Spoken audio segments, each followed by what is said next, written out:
En casa, de Anton Chekhov. Leído por Carmen Will. Han venido de parte de los Grigoriev por no sé qué libro y les he dicho que no estaba usted en casa. El cartero ha traído unos periódicos y un par de cartas. A propósito, Evgeny Petrovich, quisiera pedirle que vigile a Seriozha.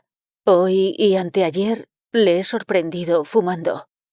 Cuando empecé a reprenderle, se tapó como de costumbre los oídos y se puso a cantar fuerte para ahogar mi voz. Evgeny Petrovich Pikavsky, fiscal de la audiencia del distrito, que acababa de volver de una sesión y estaba quitándose los guantes en su despacho, miró a la institutriz que le daba estos informes y se echó a reír. «¿Con que Seriozha fuma?», dijo, encogiéndose de hombros. «Ya me figuro yo a ese muñeco con un cigarrillo en los labios. ¿Cuántos años tiene?» 7.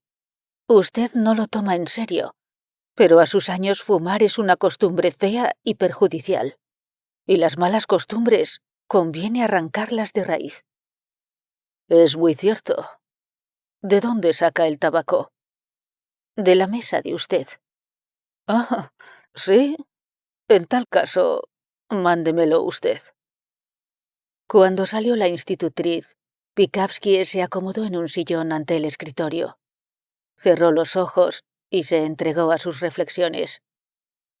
Su fantasía, sin saber por qué, le representaba a un Seriozha con un cigarrillo enorme de casi 1 metro de largo, envuelto en una nube de humo de tabaco. Esta caricatura le hizo sonreír. Al mismo tiempo, la cara seria y preocupada de la institutriz le recordaba un tiempo lejano, casi olvidado, en que el fumar en el cuarto de los niños o en la escuela provocaba en padres y maestros un horror extraño, no del todo comprensible. Y era eso, horror.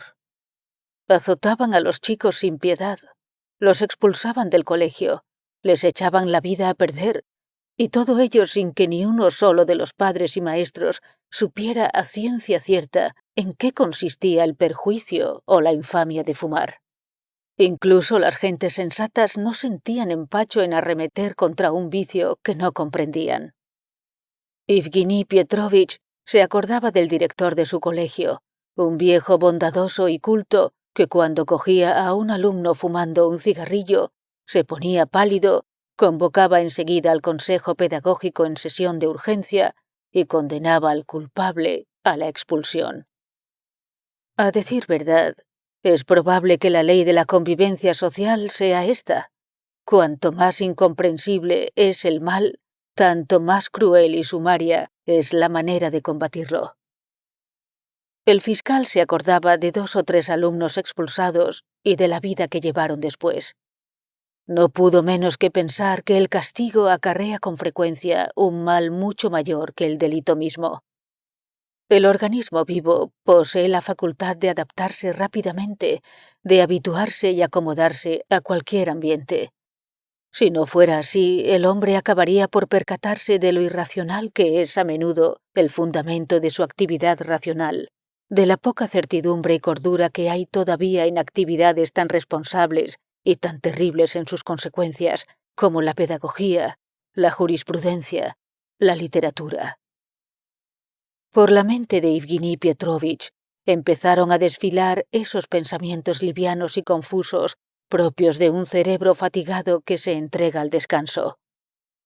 Surgen sin que se sepa de dónde o por qué, hacen un breve alto en la cabeza y se deslizan, o así parece, por la superficie del cerebro sin adentrarse mucho en él. Para las personas obligadas a meditar exclusivamente sobre asuntos públicos durante horas o días enteros, esos pensamientos volanderos y triviales son hasta cierto punto un alivio, un desahogo agradable. Eran las 9 de la noche. Arriba, en el segundo piso, alguien andaba de un lado para otro. Y más arriba aún, en el tercero, se hacían escalas a 4 manos en el piano. Aquel deambular de alguien que, a juzgar por lo nervioso de su paso, pensaba angustiosamente en algo o tenía dolor de muelas, junto con la monotonía de las escalas, daban al silencio nocturno un toque de somnolencia que predisponía a la reflexión ociosa. En el cuarto de los niños, separado del despacho por otras 2 habitaciones, conversaban la institutriz y Siriosha. Papá ha llegado, papá, pa. Cantaba el pequeño. Ha llegado, papá, pa. Votre père vous appelle. Allez vite. Tu papá te llama. Acude enseguida. Gritaba la institutriz, trinando como un pájaro asustado. Atención a lo que se dice. Bueno, ¿qué le voy a decir? Pensaba Evgeny Pietrovich. Pero antes de que se le ocurriera algo, ya entraba en el despacho su hijo Siriosha, muchacho de 7 años. Era una criatura cuyo género solo se podría juzgar por la indumentaria. Era delgado, frágil, de tez muy blanca, lánguido de cuerpo como una planta de invernadero. Todo en él parecía demasiado blando y fino. Los movimientos, el pelo rizado, la mirada, la chaqueta de terciopelo. Hola, papá, dijo con voz dulce, encaramándose en las rodillas del padre y dándole un rápido beso en el cuello. ¿me has llamado? Un momento, Sergei Evgenich, respondió el fiscal, apartándolo de sí. Antes de dar besos, es preciso que hablemos, y que hablemos en serio. Estoy enfadado contigo y ya no te quiero. Ya lo sabes, amigo. No te quiero y tú no eres hijo mío. No, señor. Siriosha miró fijamente a su padre.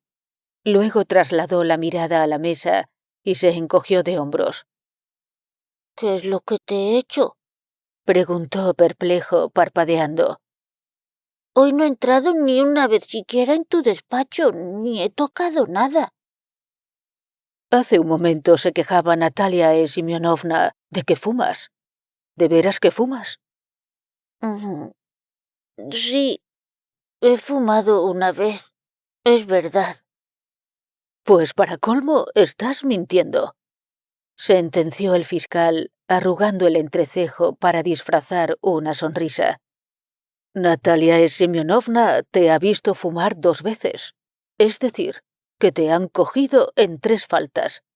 Fumas, coges de la mesa el tabaco ajeno y mientes. 3 culpas. Ah, sí, recordó Siriosha, sonriendo con los ojos. Sí, es verdad. He fumado 2 veces. Hoy y otra vez antes. Ya ves, pues, que son 2 veces y no una. No estoy nada contento contigo.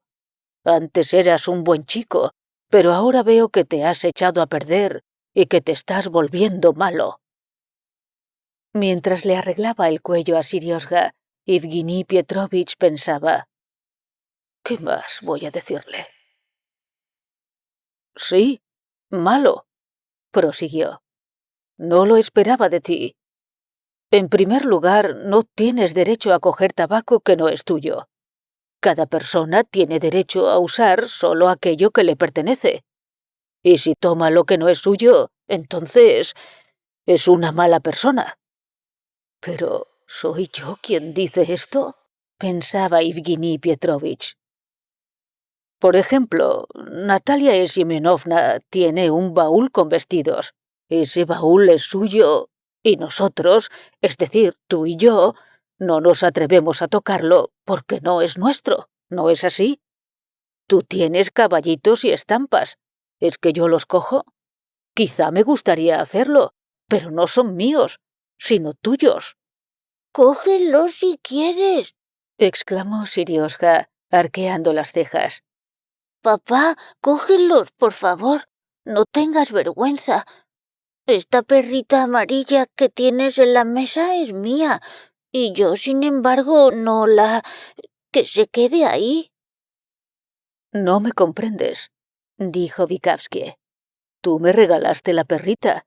Ahora es mía y puedo hacer con ella lo que quiera. Pero yo no te he dado el tabaco. El tabaco es mío. Esta no es la manera de explicarlo, pensaba el fiscal. No, no es la manera, no. Si quiero fumar el tabaco de otra persona, lo primero que tengo que hacer es pedirle permiso. Hilvanando perezosamente frase con frase y remedando el lenguaje de los niños, Vikavsky se puso a explicar a su hijo el significado de la propiedad. Siriosha le miraba la pechera y escuchaba atentamente.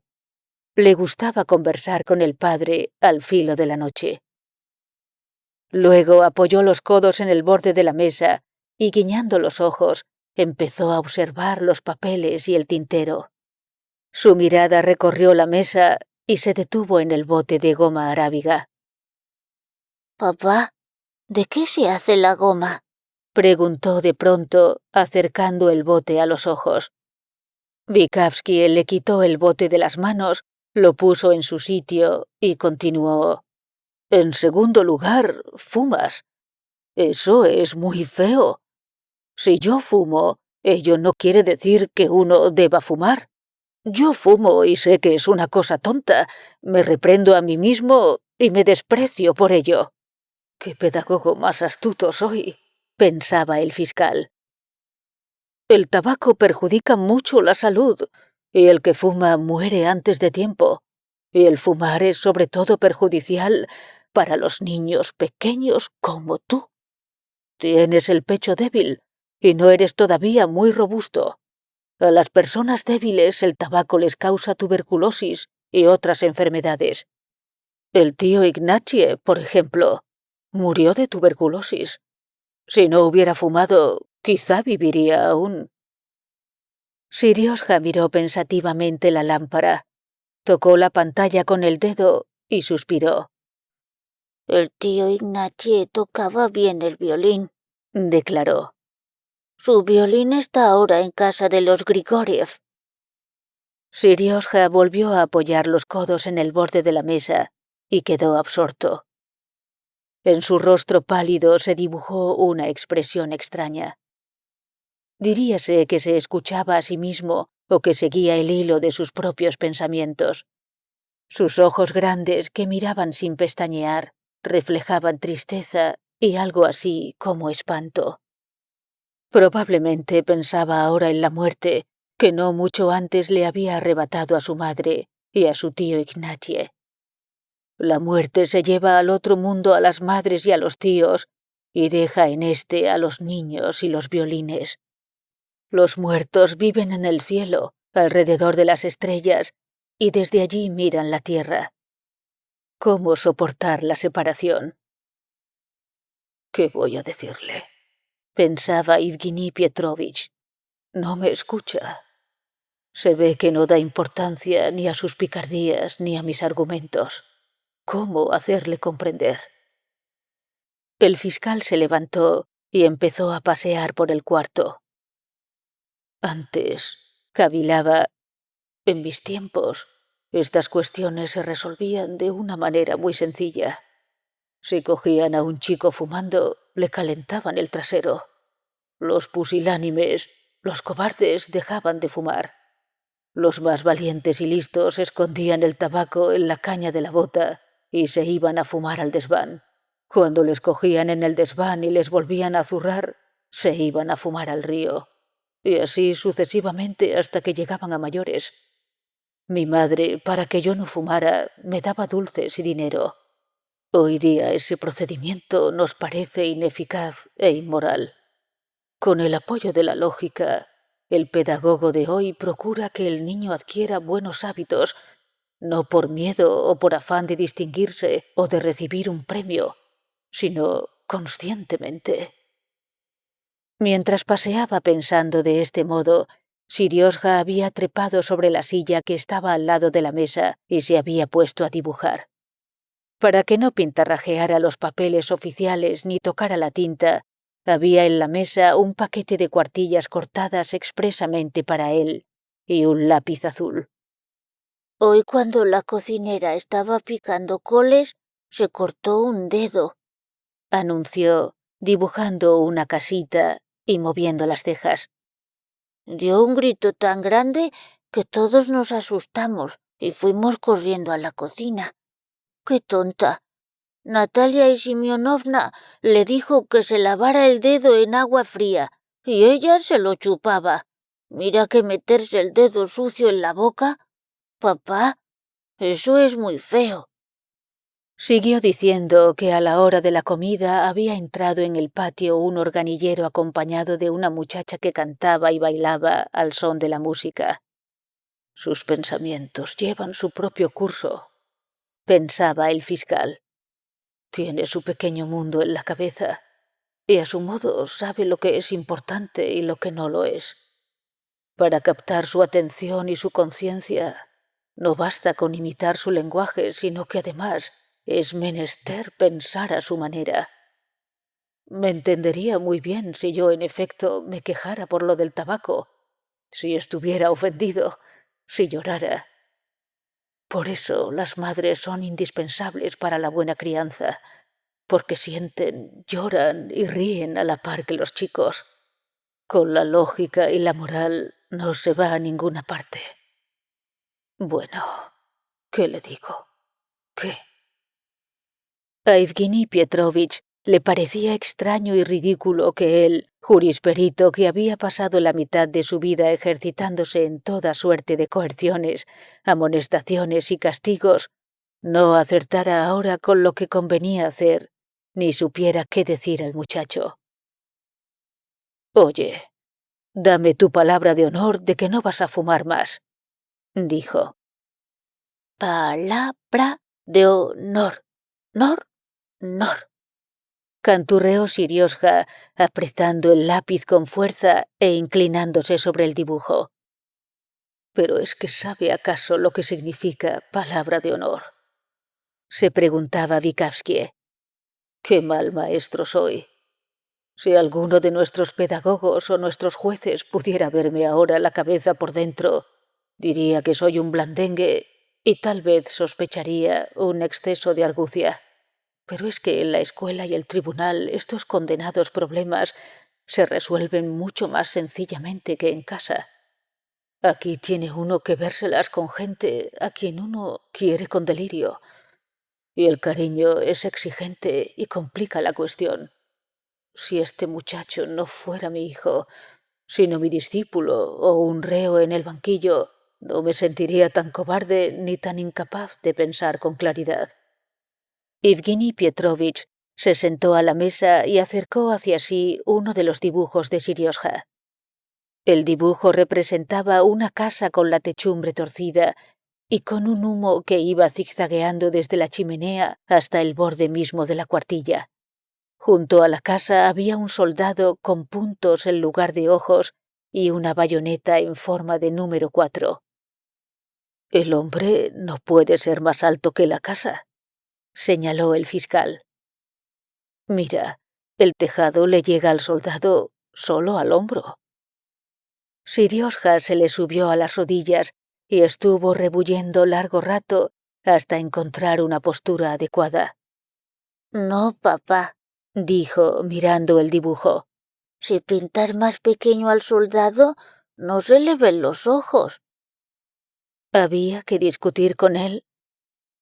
Observando a su hijo día tras día, el fiscal había llegado a la conclusión de que los niños, como los salvajes, tienen criterios y juicios artísticos muy suyos que las personas mayores no aciertan a comprender. Siriosha podría parecer anormal a un adulto que lo estudiara atentamente. Creía posible y razonable dibujar personas que eran más altas que casas, reproducir con el lápiz no solo los objetos, sino también las propias sensaciones. Así pues, representaba los sonidos de una orquesta en forma de vagas manchas esféricas, el silbido como un hilo en espiral. Para él, el sonido se asociaba tan íntimamente a la forma y el color, que cada vez que dibujaba letras con lápices de colores, pintaba indefectiblemente la A de amarillo, la R de rojo, la N de negro, y así por el estilo. Siriosha abandonó el dibujo, retozó de nuevo en busca de una postura conveniente y la emprendió con la barba del padre. Primero la alisó con cuidado, después la partió en dos y se puso a peinarla en forma de patillas. Ahora te pareces a Iván Stepanovich, murmuraba. Y ahora te vas a parecer a nuestro portero. Papá, ¿por qué están los porteros junto a la puerta? ¿Para no dejar entrar a los ladrones? El fiscal sentía en su rostro el aliento del niño y los cabellos de éste le rozaban de continuo la mejilla. En el espíritu del padre latía algo tibio y suave, tan suave como si no solo las manos, sino toda su alma tocara el terciopelo de la chaqueta de Siriosha. Miró los grandes ojos oscuros del muchacho y tuvo la impresión de que a través de las anchas pupilas le miraban a su vez su madre, su mujer y todo cuanto había amado en otro tiempo. Y ahora vaya usted a zurrarle, se decía. ¿Y ahora quién inventa un castigo? No. ¿Para qué meterse ad hominem? Antes las gentes eran sencillas, pensaban menos, y por eso resolvían los problemas con valentía. Nosotros, por el contrario, pensamos demasiado. La lógica nos abruma. Cuanto más progresa el hombre, más se entrega a la reflexión y a la sutileza. Es decir, que se vuelve receloso y aprensivo, y que cuando llega la hora de obrar, lo hace con mayor timidez. Por lo tanto, si se piensa bien, cuánto valor y confianza en sí mismo debe tener quien se mete a enseñar, a juzgar pleitos o a escribir un mamotreto. Dieron las 10. Bueno, muchacho, ya es hora de dormir, indicó el fiscal. Da las buenas noches y a la cama. No, papá, respondió Siriosha, frunciendo el entrecejo. Quiero quedarme un rato más. Cuéntame algo. Cuéntame un cuento. Bueno, pero después del cuento, derechito a la cama. En sus noches libres, Evgeny Pietrovich tenía la costumbre de contar cuentos a Siriosha. Como la mayoría de las gentes prácticas, no sabía de memoria ni una sola poesía, ni se acordaba de un solo cuento, de modo que tenía que improvisar en cada ocasión. Empezaba de ordinario con las palabras rituales «había una vez», y de ahí en adelante iba hilvanando tonterías inocentes. Acabada la introducción, no tenía la menor idea del desarrollo y fin del cuento. Cuadros, personajes y situaciones iban saliendo al buen tuntún. La fábula y la moraleja aparecían por sí mismas, ajenas a la voluntad del narrador. A Siriosha le encantaban tales improvisaciones. El fiscal notaba que cuanto más sencilla y modesta salía la fábula, tanto mayor era la impresión que producía en el niño. Escucha, comenzó levantando los ojos al techo. Había una vez un reino donde vivía un rey viejo, muy viejo, con una barba gris y muy larga y con unos bigotes. ¡Qué bigotes! Pues bien, vivía en un palacio de cristal que brillaba y centelleaba al sol como un pedazo grande de hielo puro. El palacio, amiguito mío, estaba en medio de un jardín enorme donde, imagínate, se criaban naranjas, peras, cerezas, donde florecían tulipanes, rosas, lirios, donde cantaban pájaros multicolores. De los árboles colgaban campanillas de cristal que cuando hacía viento producían el sonido más dulce que se puede uno imaginar. El cristal tiene un timbre más suave y dulce que el metal. Bueno, ¿qué más? En el jardín había fuentes. ¿Te acuerdas de la fuente que había en la casa de campo de la tía Sonia? Pues así eran las fuentes del jardín del rey, pero mucho más grandes, y los surtidores de agua llegaban a la altura de los álamos más altos. Evgeny Pietrovich meditó un momento y prosiguió. El viejo rey tenía un hijo único, heredero del trono. Un muchacho así como tú de pequeño. Era un buen chico, no hacía travesuras, se acostaba temprano, no tocaba nada en la mesa y era bastante listo. Solo tenía un defecto, y era que fumaba. Sirioja escuchaba con avidez, tenía los ojos fijos en los del padre. El fiscal siguió contando a la vez que pensaba, ¿qué más?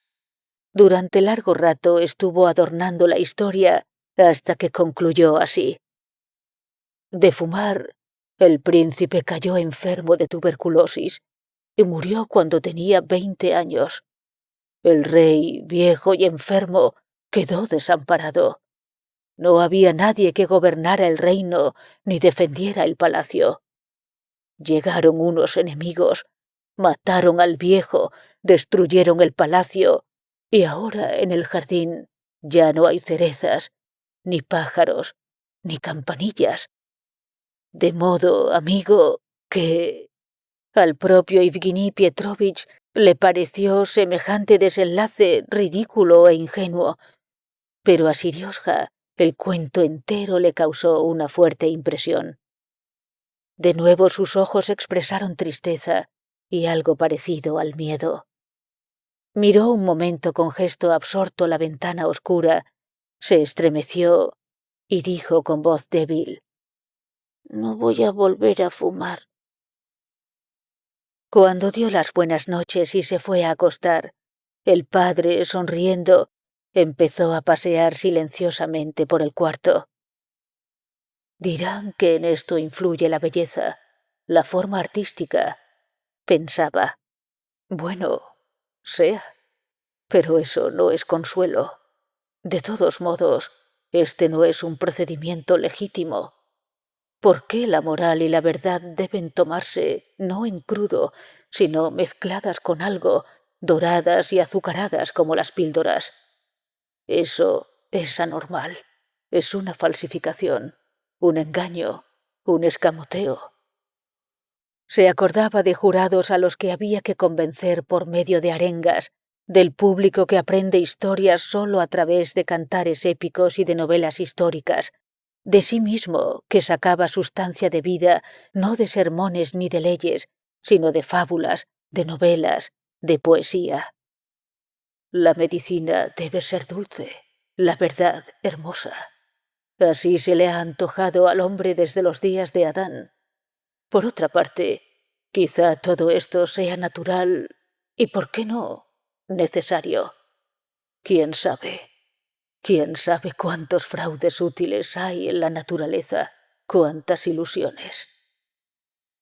Se puso a trabajar, pero en la cabeza seguían bulléndole pensamientos triviales y ociosos.